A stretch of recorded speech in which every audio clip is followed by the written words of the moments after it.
नमस्कार मंडळी, पुन्हा एकदा स्वागत आहे नेहावीस ट्रॅव्हल टेल्समध्ये. क्वीन्स बाथ नंतर आम्ही भेट दिली लोटस महालला.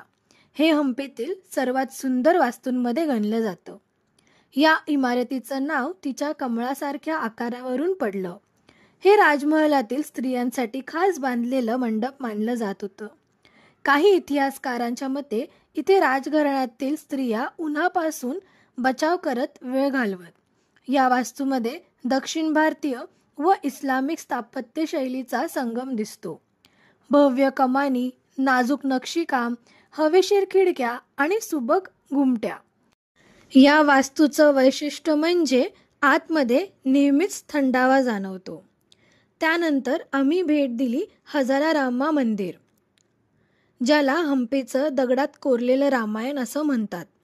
मंदिराच्या भिंतींवर रामायणातील संपूर्ण कथा उलगडलेली आहे. राम, सीता, हनुमान, रावण, युद्धांचे प्रसंग सगळं इतकं बारकाईने कोरलेलं आहे की पाहणाऱ्याला कथा जिवंत भासते. हे मंदिर विजयनगर साम्राज्याचं राजघराण्याचं खाजगी मंदिर मानलं जात होतं. बाहेरून साधं वाटणारं हे मंदिर आतल्या नक्षीकामांमुळे एकदम अनोखं आणि भव्य दिसतं.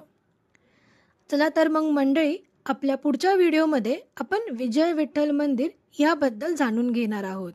चला तर मग मंडळी, भेटूया आपल्या पुढच्या व्हिडिओमध्ये.